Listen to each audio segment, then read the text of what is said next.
예술이 일상이 되는 시간. 안녕하세요. 위클리 아르때 진행을 맡은 유예빈입니다. 오늘은 정소희 그리고 윤자빈 아나운서와 함께합니다. 안녕하세요. 안녕하세요. 네, 여러분 벌써 11월의 마지막 주말입니다. 날씨가 추워져서 그런지 저는 요즘 계속 집에만 있고 싶은 그런 마음인데요. 우리 두 아나운서는 겨울을 어떻게 보내시나요? 저는 보통 겨울에 집에서 전기장판을 틀어두고 귤을 까먹는 걸 가장 좋아합니다. 전기장판 깔고 귤 먹는 거 상상만 해도 굉장히 행복해지는데요. 우리 자빈 아나운서는 어떻게 보내실까요? 저는 붕어빵을 굉장히 좋아해서 겨울만 되면 이 팥붕을 먹을지 슈붕을 먹을지 고민하는 재미로 겨울을 보내고 있습니다. 네, 이렇게 추운 겨울을 즐겁게 보내는 방법에 대해서 이야기해봤는데요.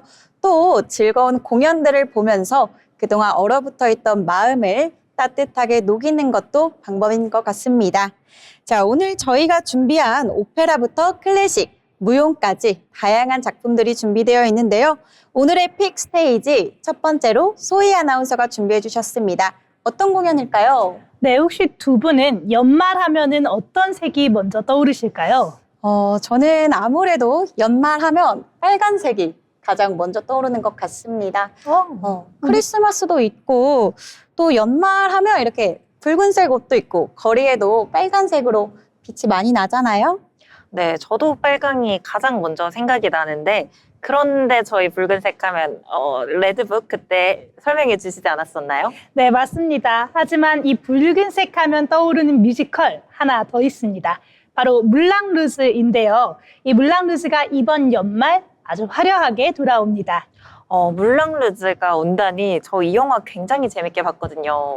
네, 맞아요. 이 물랑 루즈 말씀하신 것처럼 2001년에 개봉한 베즈 루이먼 감독의 동명의 영화를 원작으로 하고 있습니다. 브로드웨이에서 먼저 공연이 되면서 토니 어워즈에서 무려 10관왕을 수상한 화제작이기도 합니다. 무엇보다 이 공연은 이렇게 표현할 수 있는데요. 바로 주크박스 뮤지컬이죠. 주크박스 뮤지컬은 우리가 잘 알고 있는 노래들을 매쉬업해서 만든 넘버들이 특징인데요. 물랑 루즈에서는 엘튼 존, 아델, 마돈나, 시아, 리아나 같은 아티스트들의 곡을 포함해서 무려 70여 곡의 곡이 함께 나온다고 합니다. 와, 70여 곡이면 엄청난 거잖아요. 그리고 또 제 생각에는 아무래도 익숙한 멜로디가 많이 나오다 보니 뮤지컬을 처음 보시는 분들도 접하기 너무 좋을 것 같아요. 맞아요. 네, 근데 또 반대로 너무 익숙한 팝이 많으면 좀 콘서트처럼 느껴지지 않을까 싶어요. 맞아요. 두 분의 말씀이 다 맞는데요. 아무래도 그 부분이 걱정되는 분들도 있을 것 같습니다. 이 물랑 루즈에서는 단순히 넘버가 계속해서 나열되면서 나오는 것이 아니라 인물의 감정선을 타고 대사와 함께 나오기 때문에 노래가 그게 잘 녹아있다는 게 특징입니다. 네, 저는 물랑 루즈 영화를 봤었는데 어떤 노래와 또 어떤 장면이 이어질지 굉장히 궁금합니다. 저는 내용은 사실 어느 정도 들은 것 같은데 또 정확하게는 모르겠거든요. 어떤 내용일까요? 네, 아직 이렇게 예빈 아나운서처럼 줄거리를 잘 모르는 분들을 위해서 간단하게 소개드려야겠죠. 이 배경은 1899년 파리입니다. 사랑에 대한 곡을 쓰겠다는 일념으로 프랑스 파리에 건너온 작곡가 크리스티안이 지상에서 가장 화려한 세계, 물랑 루즈의 스타인 샤틴을 보고 첫눈에 반하면서 이야기가 시작됩니다. 하지만 물랑 루즈의 단장 지들러와 샤틴을 후원하겠다고 하는 몬로스공 사이에서 두 사람의 사랑은 흔들리게 되는데요. 크리스티안은 낭만적인 보헤미안 로트렉과 함께 재정 위기에 빠진 물랑 루즈를 구하고 또 샤틴의 마음까지 사로잡을 공연 보헤미안 랩소디를 제작하기로 합니다. 이 뒤의 내용은 뮤지컬을 통해서 직접 만나보시면 좋을 것 같습니다. 와, 이렇게 간단한 이야기만 들어도 정말 기대가 되는데요. 또 몰랑 루즈 하면 화려하기로 유명하잖아요.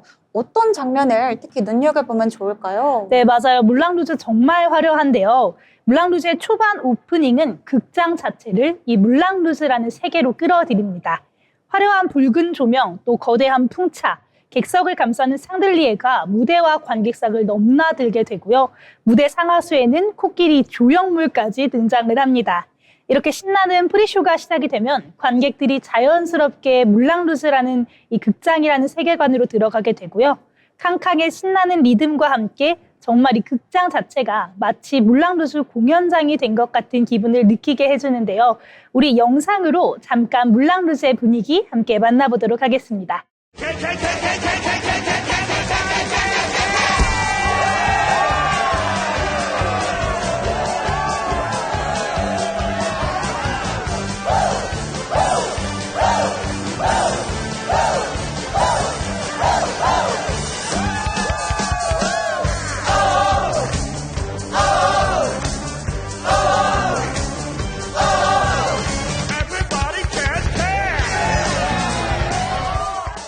네, 이렇게 영상으로만 봐도 굉장히 화려한데 실제로 보면 정말 압도적일 것 같아요. 그럼 음악적은 어떤 넘버들이 유명할까요? 네, 이 물랑루즈 주크박스 뮤지컬이다 보니까 아무래도 많은 곡들이 어디선가 들어본 것 같은데 이럴 수 있는데요. 그중에서 가장 유명한 곡들 몇 개만 들어볼까 합니다. 이 가난한 작곡가인 크리스티안과 극장의 스타 샤틴의 순수한 사랑을 가장 맑고 투명하게 들려주는 곡이죠. 유월송의 브로드웨이 버전 한번 보고 오도록 하겠습니다.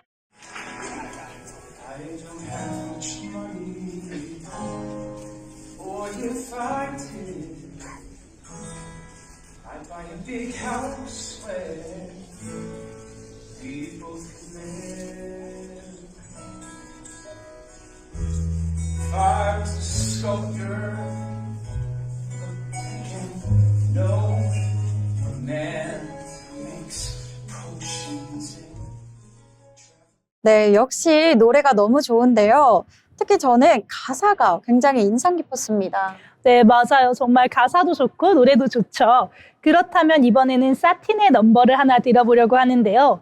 바로 이번에 사틴 역할을 새롭게 맡은 정선아 배우가 부르는 Firework입니다. 이 곡은 사틴이 스스로에게 건네는 응원과 위로가 담긴 곡인데요. 하지만 그 안에는 그녀가 가지고 있던 아픔과 외로움이 또 여실하게 드러나는 곡이기도 합니다. 한번 듣고 올까요? Do you ever feel like a plastic bag drifting through the wind, wanting to start again? Do you ever feel so paper thin, like a house of cards, one blow from caving in?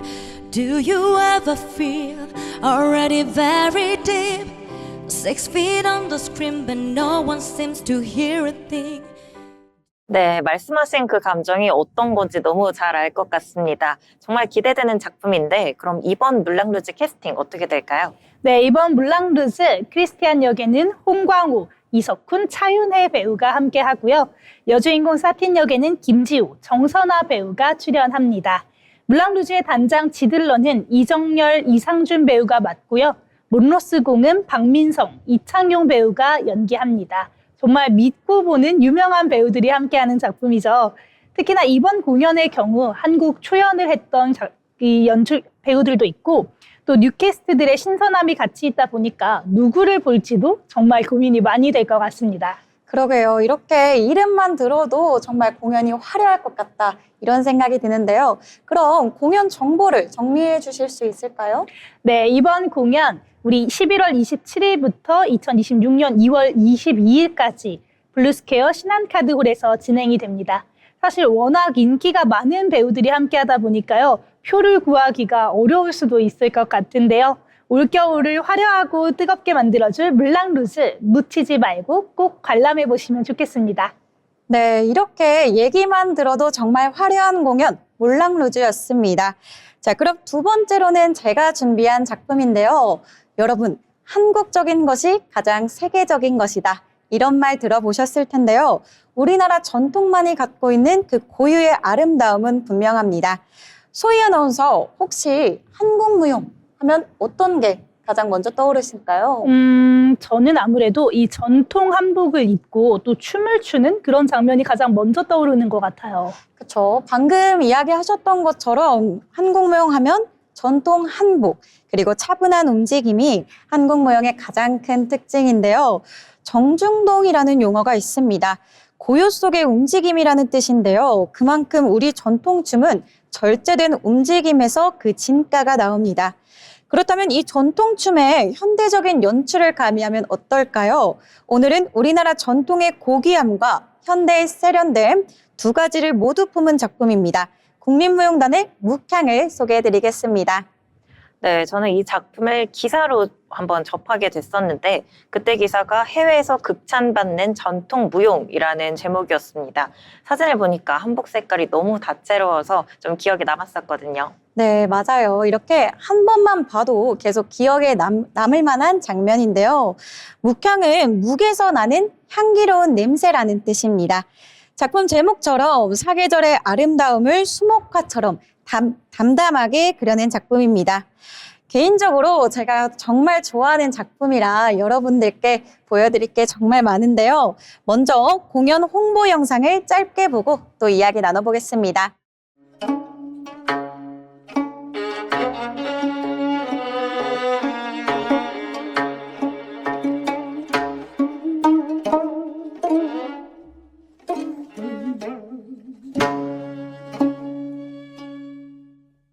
와, 정말 이 공연 영상을 보는데 이 공연이 너무 궁금해지는데요. 특히 저는 가장 모던한 전통이라는 말이 기억에 남는 것 같아요. 어떤 공연인지 너무 궁금합니다. 네, 또 이렇게 궁금해하시는 모습을 보니까 뿌듯한데요. 보시는 것처럼 묵향은 전통의 아름다움을 현대적 미감으로 재해석한 작품입니다. 2013년 초연 이후 10년째 흥행하면서 국민무용단의 대표 레파토리로 자리 잡았는데요. 제가 생각하는 묵향의 가장 큰 매력은 바로 간결함입니다. 저번 주에 보여드렸던 지젤 같은 발레는 화려한 기교, 그리고 현란한 동작들이 주를 이뤘었는데요. 하지만 묵향에서 선보이는 동작은 굉장히 간결합니다. 그렇게 많은 턴을 돌지도 않고요. 높은 점프를 뛰지도 않습니다. 하지만 그 어떤 동작보다 에너지가 깊게 느껴집니다. 네, 너무 신기한데요. 사실 간결하다라고 하면 좀 심심하게 느껴질 수가 있잖아요.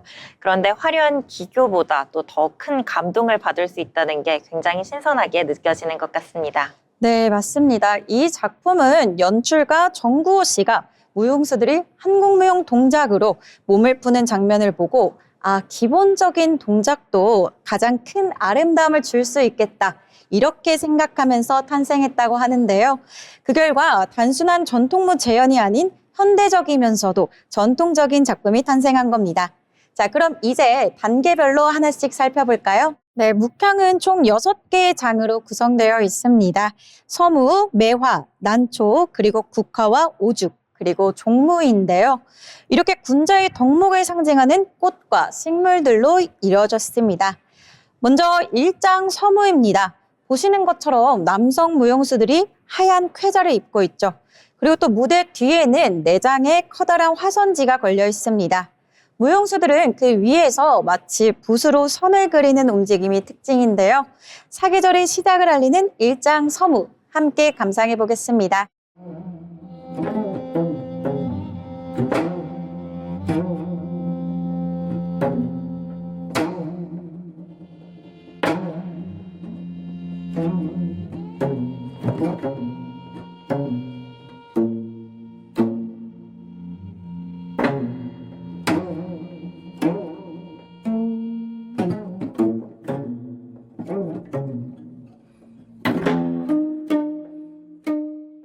와, 정말 무용수들이 마치 붓으로 그림을 그리는 것 같은 느낌인데요. 저는 또 음악이 너무 좋게 들렸는데 들어보니까 국악기만 있는 건 또 아닌 것 같아요. 네, 지금 정확하게 짚어주셨는데요. 묵향은 음악까지 전통과 현대가 공존합니다. 방금 들으신 건 국악기인 거문고와 현대악기인 더블베이스가 함께 연주된 건데요. 그 중저음 덕분에 고요한 분위기가 한층 더 짙어졌습니다. 이어서 2장 매화로 넘어가 보겠습니다. 매화는 한겨울에 피는 꽃이죠. 겨울에 찬 서리를 딛고 가장 먼저 피어나는 매화를 연출했는데요. 정가의 청아한 목소리에 무용수들의 부드러운 춤선이 더해지면서 봄의 시작을 알립니다. 자, 그럼 2장 함께 보고 오시죠.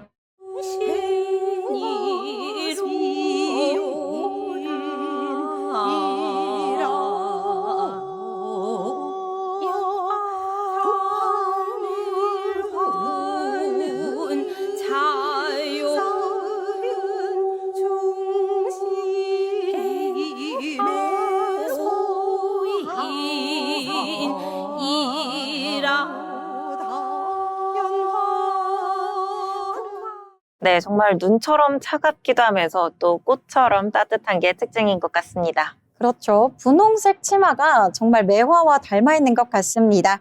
또 저는 무용수들의 부드러운 춤선이 굉장히 눈에 띄었는데요.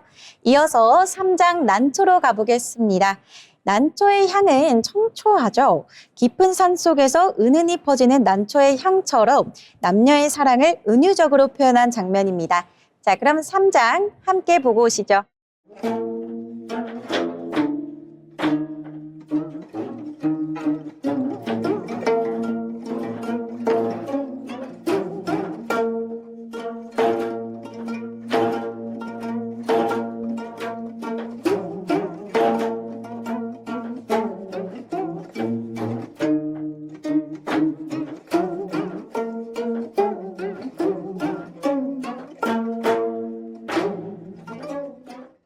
실제로 향이 나는 거는 아니지만 정말 난초의 향기가 나는 것 같았는데요. 방금 들었던 음악은 또 어떤 악기였을까요? 맞아요. 무용수의 호흡과 그 음악의 조합이 굉장히 인상적이었던 3장이었습니다. 방금 들으신 음악은 가야금과 검은고의 중중몰이 장단이었는데요. 좀 더 경쾌하고 재밌는 시원한 분위기가 났습니다. 자, 그럼 4장으로 넘어가 보겠습니다. 이제 가을로 들어서는데요. 늦가을 찬 바람 속에서도 묵묵히 피어나는 노란 국화를 표현했습니다. 작품 소개에서 보셨던 포스터 속 노란 치마가 바로 이 장면에서 나오는 건데요. 그만큼 가장 화려하고 아름다운 작품이라고 볼 수 있겠습니다. 자, 그러면 함께 보고 오시죠.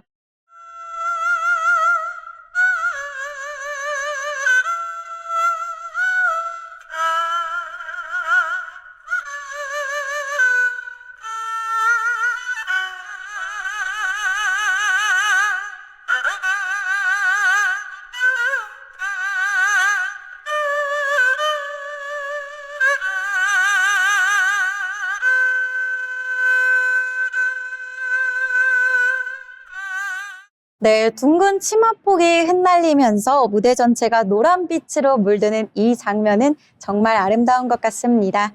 저는 무용수들의 발 디딤이 가장 눈에 띄었는데요. 치마를 걷어 올리면서 종종 걸음을 하는 그런 모습이 자주 보였잖아요. 이렇게 팔을 쓰지 않고서 오로지 발 동작만으로 관객의 시선을 빼앗는다는 게 굉장히 인상 깊었습니다.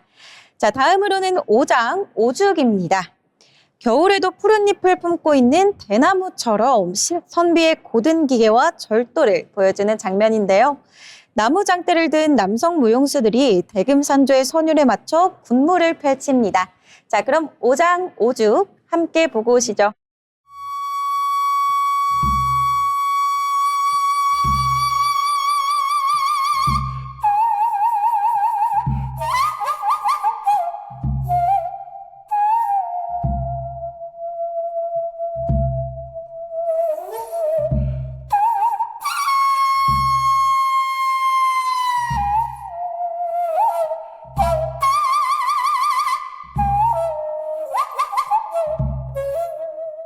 네, 정말 힘이 느껴지는 무대였습니다. 지금 보면서 든 생각인데요. 이렇게 묵향을 좀 감상하다 보니까 저도 모르게 계속 빠져드는 것 같아요. 네, 이렇게 관객들의 눈과 시선을 다 뺏는 그런 연출인 것 같습니다. 자, 벌써 마지막 장면인데요. 6장 종무에서는 드디어 사계절의 조화가 완성됩니다. 자연의 이치와 인간의 조화를 상징하는 피날레인데요. 자, 그러면 마지막 하이라이트 함께 보고 오시죠.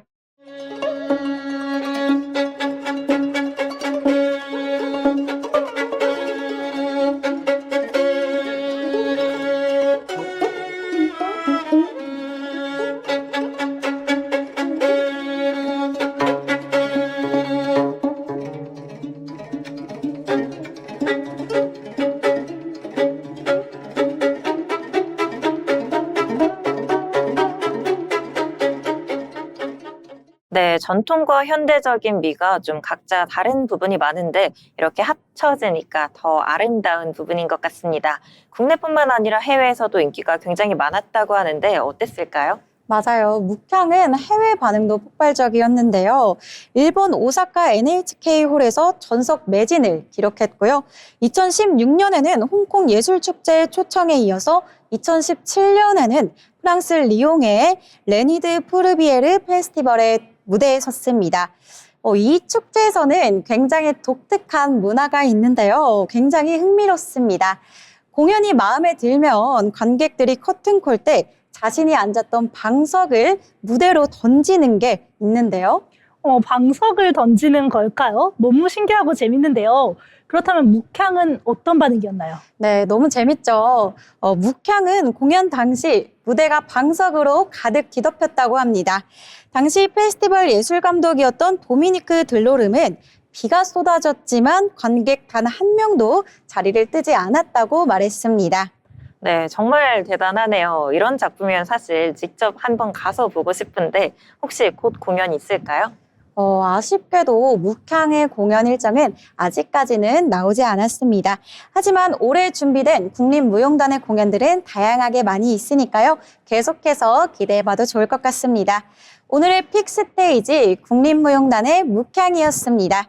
다음 픽스테이지는 자빈 아나운서가 준비해 주셨는데요. 어떤 공연일까요? 네, 12월의 문턱, 차분한 겨울 아침, 예술의 전당 콘서트홀에서는 한화생명과 함께하는 11시 콘서트가 열립니다. 이번 무대는 지휘자 김광현, 첼리스트 윤설, 비올리스트 최은식, 그리고 강남 심포니 오케스트라가 함께합니다. 공연은 4가지 작품으로 구성되어 있습니다. 프랑스의 생상이 그린 관능적인 바카날, 그리고 낭만적인 첼로의 향연이죠. 첼로 협주곡 1번, 헝가리의 선율이 깃든 바르톡 비올라 협주곡, 그리고 러시아의 색채적 교향시 세헤라자데 제3, 4악장까지. 첫 번째 곡은 생상의 오페라 삼손과 데릴라 중 바카날입니다. 바카날은 광란의 축제를 의미하죠. 이 장면은 성경 속 영웅 삼손을 유혹한 여인 데릴라가 필리스틴 신전에서 축제를 벌이는 순간을 그립니다. 그럼 바카날 함께 감상하시죠.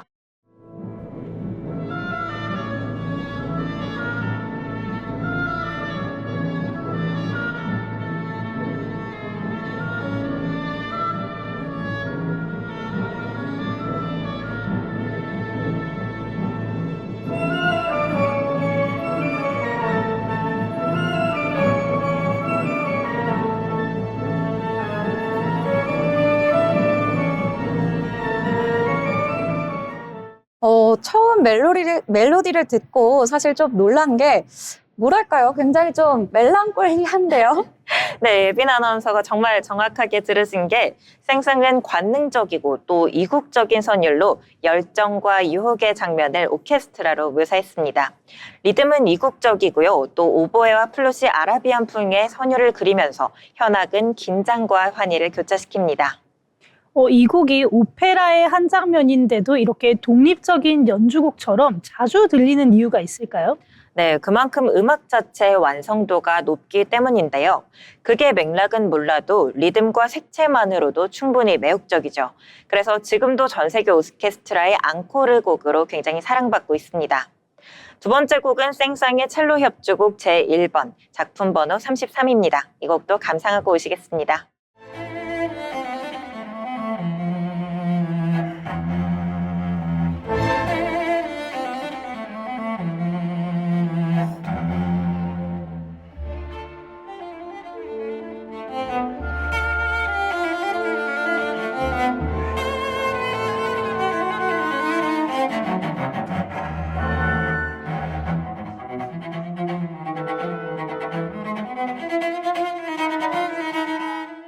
네, 방금 듣고 오신 곡은요. 첼로 협주곡 1번 1872년 생상이 37살에 작곡한 곡입니다.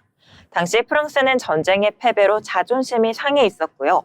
음악가들은 프랑스 음악의 정체성을 되찾기 위해서 프랑스 국민음악협회를 창설했죠. 생상은 그 중심에 서 있었습니다. 그는 첼리스트 오기스트 톨백의 요청으로 새로운 협주곡을 쓰게 됐었는데 당시 프랑스 음악계에서 첼로 협주곡은 드문 상태였죠. 그래서 이 곡이 당시 프랑스 첼로 협주곡의 걸음마 같은 그런 곡이었군요. 네, 맞습니다. 생쌍은 첼로의 풍부한 음역과 또 서정적인 음색을 활용해서 기교와 감성이 공존하는 협주곡을 만들게 됩니다.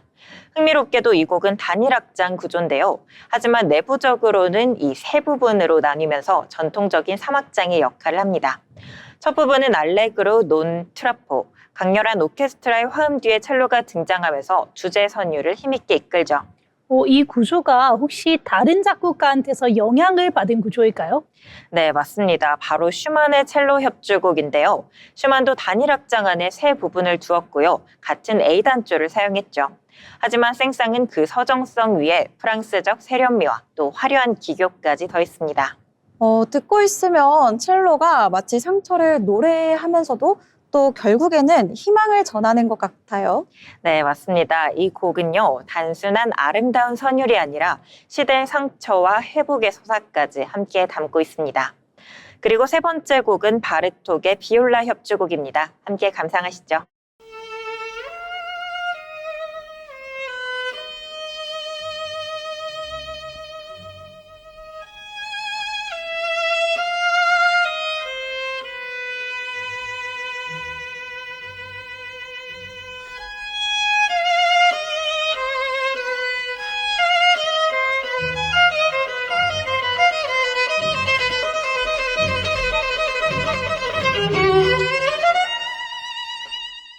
네, 이 곡은 바르톡이 생애 마지막 해 미국 망명 시절에 남긴 미완의 작품입니다.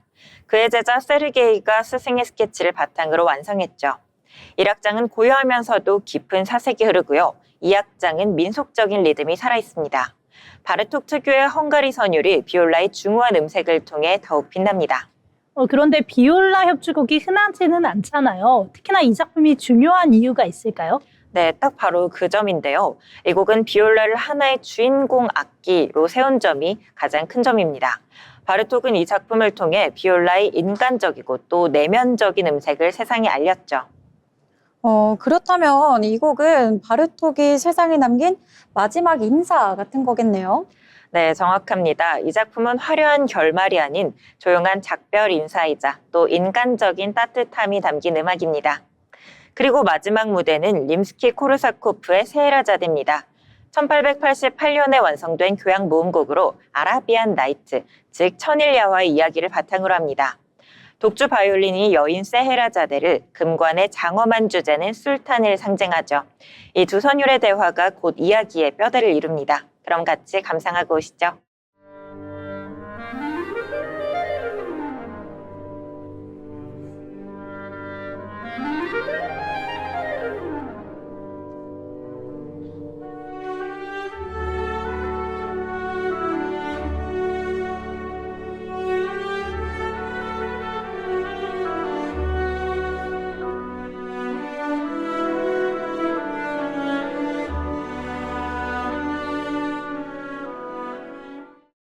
정말 아라비안 나이트 같은 그런 느낌이 있네요.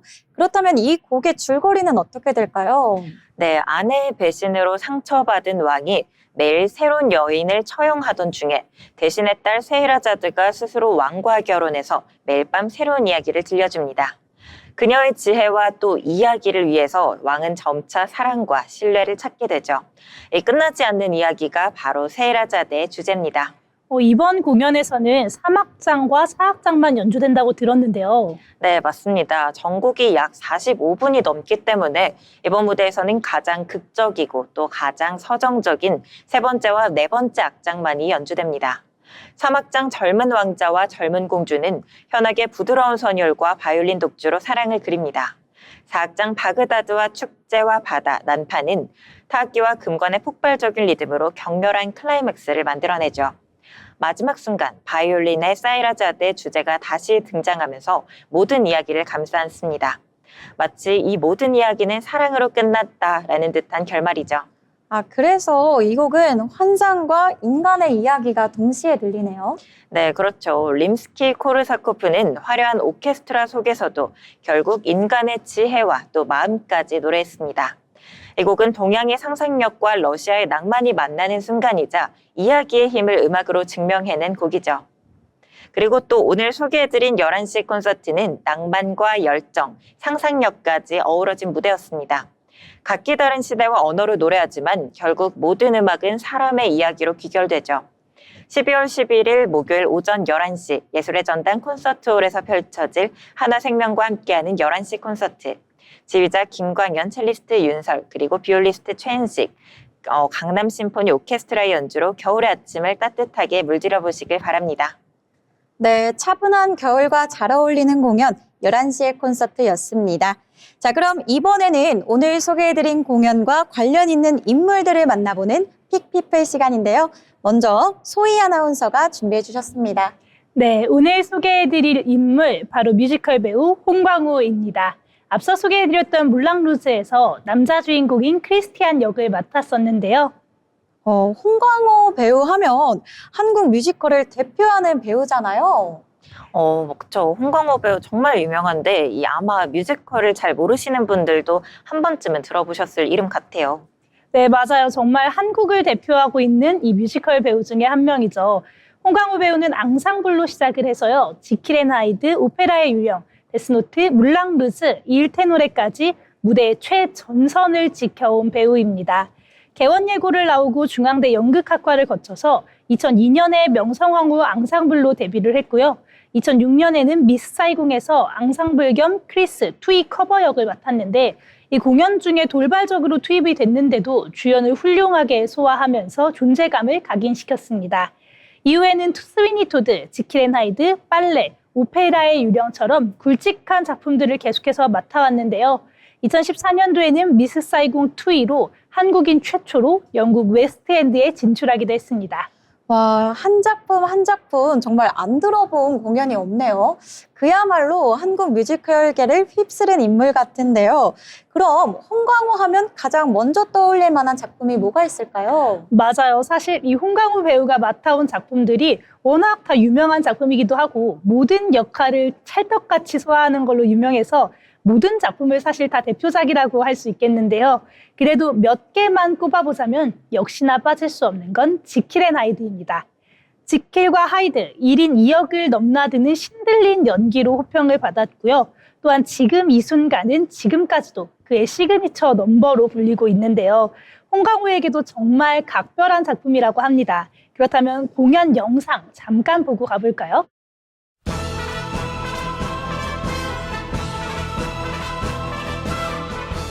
가라이놈 쌍물라사! 베이싱스토크의 14번째 주기로 성주대병원에 가장 두드러지게 타락하고 부패하고 음탕한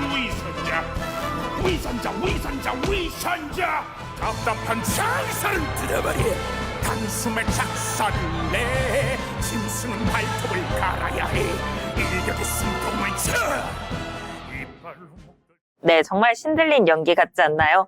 호흡부터 강약 조절, 또 표정까지 밀도 자체가 다른 것 같아요. 네, 맞습니다. 이 Alive 2라는 곡은요. 하이드의 모습을 가장 잘 나타내는 넘버 중에 하나인데요. 지키를 할 때와는 정말 180도 달라서 극장에서 본 사람들이 모두 충격을 금치 못한다고 합니다. 다음은 데스노트입니다. 홍광호는 데스노트 초연부터 꽤 오랫동안 주인공인 라이토 역할을 맡아왔습니다.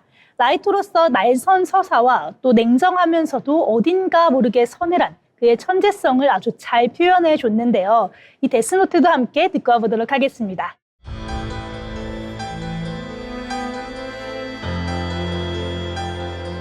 믿을 수가 없어 꿈을 꾸는 걸까 정말 죽였잖아 나의 소유로 믿을 수가 없어 꿈을 꾸는 걸까 태워버려야 해 불길한 노트 그렇지만 결국 썩은 인간들은 언젠가는 제거해야 해 와, 정말 가사와 그 안에 담긴 감정이 제대로 느껴지는데요. 전달력이 왜 강점인지 바로 알겠습니다. 네, 맞습니다. 홍광호 배우 이런 엄청난 연기력과 가창력으로 국내외 뮤지컬 어워즈에서 상을 휩쓸기도 했는데요. 먼저는 2009년 한국 뮤지컬 대상에서 인기 스타상을 받은 것으로 시작해서요. 영국으로 진출한 뒤에는 2014년과 15년에 영국 웨스트엔드에서 공연한 미스 사이공 2의 역할로 영국 왓츠 온 스테이지 어워즈 조연상을 받기도 했습니다. 또 한국으로 복귀한 뒤에는 18년도에서 시라노로 남우조연상을 받았고요. 또 24년도에는 대중문화예술상에서 대통령 표창까지 받았습니다. 올해죠. 25년도에는 일테노레에서 윤희선 역할로 남우조연상까지 수상하면서 상을 휩쓸고 있습니다. 네, 정말 한국에서 뮤지컬 배우 하면 홍강호가 먼저 떠오르는 이유를 알 것 같습니다. 이런 홍강호 배우가 작품을 대하는 태도도 좀 남다를 것 같은데요. 네, 맞아요. 모든 배우가 사실 다 그렇겠지만 홍강호 배우는 항상 작품을 대하는 태도가 진지한 걸로 유명합니다. 그가 여러 인터뷰에서 남긴 몇 가지의 말들이 있는데요. 무대에 서는 동안에는 정말 최선을 다하겠다. 또 관객이 다시 오고 싶게 만드는 기적이 일어나길 항상 기도한다. 그리고 노력으로 준비된 자는 운에 좌우되지 않는다. 이런 말을 하곤 했습니다. 앞으로 이어질 무대에서도 늘 또 다른 최고의 노력을 보여줄 배우 홍강호를 함께 만나봤습니다. 네, 한국 뮤지컬의 간판 스타 홍강호를 만나봤습니다. 다음으로는 제가 준비한 픽피플인데요. 여러분, 아까 제가 소개해드린 공연 묵향을 보면서 작품이 정말 아름답다 이런 생각하셨을 텐데요. 오늘은 무대의 아름다움을 책임지는 사람, 정고 아트 디렉터를 소개합니다. 네, 아까 저희가 묵향 공연을 정말 재밌게 봤잖아요. 특히 무대 조명이나 의상 너무 정말 인상 깊게 봤었는데 그래서 굉장히 궁금한 게 정고 감독님은 어떤 분일까요? 네, 그는 처음부터 전통을 공부한 건 아니었습니다. 원래는 패션 디자이너였다고 하는데요. 뉴욕에서 광고 미술과 디자인을 공부하던 시절 당시에 외국인 동료 대부분이 한국이란 나라를 아직 잘 몰랐다고 합니다. 그래서 외국인들에게 정고 감독이 직접 우리나라를 설명하다 보니 그때부터 전통의 매력을 알게 됐다고 합니다. 유학 시절에 외국인 동기들에게 한국을 소개해주다가 전통의 매력을 알게 된 거군요. 그렇다면 이 무용 공연과는 언제부터 인연이 이어진 걸까요? 네, 유학 시절 정고 감독은 황금 인맥을 만나게 되는데요. 현대무용의 거장이죠. 안은미 선생님과 안성수 안무가를 만나게 됩니다. 이들은 당시 미국에서 새롭게 작품 활동을 시작하던 시기였는데요. 서로 공통점이 많아서 빨리 친해졌다고 합니다. 그래서 그들 작품의 의상과 무대 연출까지 도와주게 되는데요. 이때부터 무용 공연과의 행보가 시작된 겁니다. 네, 패션에서 무대로 완전히 다른 세계네요. 네, 그렇죠. 그는 패션은 몸 위의 무대, 무용은 무대 위의 패션이라고 이야기했습니다. 또 꼼꼼한 성격 덕분에 하루에 미팅을 12개에서 18개까지 소화했다고 하는데요. 무대, 그리고 의상, 조명, 음악까지 직접 챙겼다고 합니다. 이렇게 철저한 준비와 디테일이 무대 연출의 가장 큰 핵심인 것 같습니다. 그렇다면 이 정고 감독님의 대표 작품 뭐가 있을까요? 네, 첫 번째 작품으로는 일무가 있습니다. 조선의 궁중정제를 현대적으로 재해석한 무대인데요. 정고 감독은 움직임보다 멈춤에서 오는 긴장감을 강조했습니다. 피리와 징, 그리고 전자음악이 어우러진 절제된 리듬 속에서 무용수들이 선처럼 걷는 장면이 인상적인데요. 제가 오늘 하이라이트 영상을 준비해 왔습니다. 그럼 함께 보고 오시죠.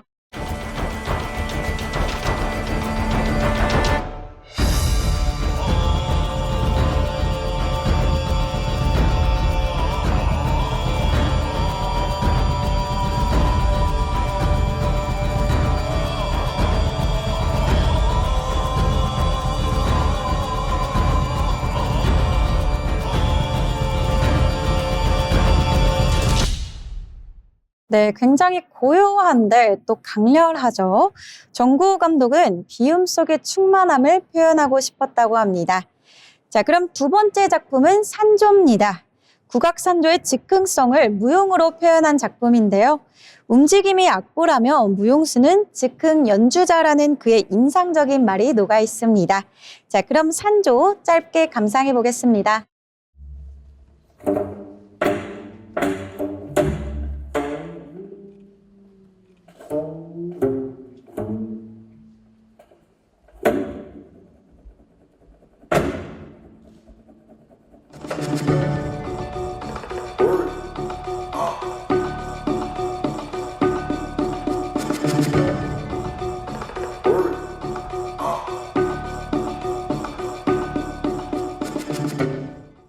네, 정말 정구 감독만의 미학이 엿보이는 장면이었습니다. 그의 작품에는 세 가지 특성이 있는데요. 첫 번째로 색의 절제입니다. 그는 복잡한 색보다는 오직 한 가지 컬러만으로 표현을 하는데요. 일무의 흰색은 비움, 그리고 산조의 붉은 빛은 생명력을 상징했습니다. 두 번째 특징으로는 선과 구조입니다. 화려한 무대 장식 대신 빛과 그림자로 선을 강조했는데요. 그 결과로 무대는 굉장히 심플하고 세련돼 보입니다. 마지막 특징은 여백의 미입니다. 그의 작품을 보면 침묵과 고요함이 감정을 완성해내는데요. 그래서 관객들의 마음에는 더 큰 여운이 남게 됩니다. 이게 바로 정구호 무대의 시그니처입니다. 역시 패션을 전공해서 그럴까요? 이 디테일 하나로 무드를 완성하는 느낌입니다.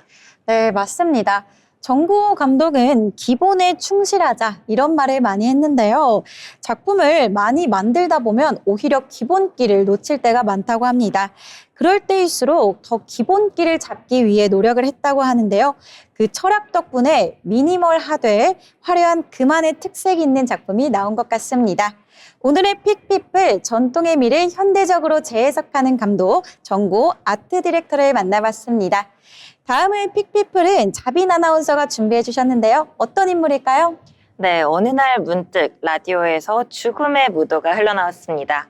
섬뜩한 바이올린, 해골이 춤추는 듯한 리듬, 그 음악의 주인 카미오 생상이죠. 오늘은 프랑스의 품격과 천재의 다재다능함을 동시에 지닌 사람, 생상의 삶과 또 음악까지 함께 걸어보겠습니다. 생상은 어릴 때부터 천재였다는 얘기를 들었어요. 정말 신동이었을까요? 네, 맞습니다. 1835년 10월 9일 파리에서 태어난 생상은요, 태어난 지 3달 만에 아버지를 잃습니다. 어머니와 피아니스트였던 고모 앞에서 자랐었죠.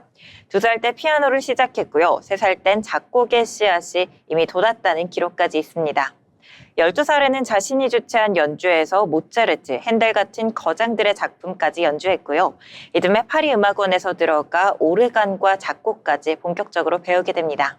모차르트와 비교될 만큼 어릴 때부터 빠르게 자란 거네요. 맞습니다. 음악뿐만 아니라 라틴어, 과학, 심리학까지 말 그대로 정말 19세기의 르네상스형 천재였습니다. 생상은 이렇게 피아니스트로도 유명했지만 사실은 오르간으로 더 이름을 날렸다고요. 네, 맞습니다. 1857년 파리의 마들렌 성당 오르가니스트로 임명되면서 스타가 됩니다. 즉흥 연주가 워낙 뛰어나서 리스트가 직접 세상에서 가장 훌륭한 오르가니스트라고 칭찬했을 정도입니다.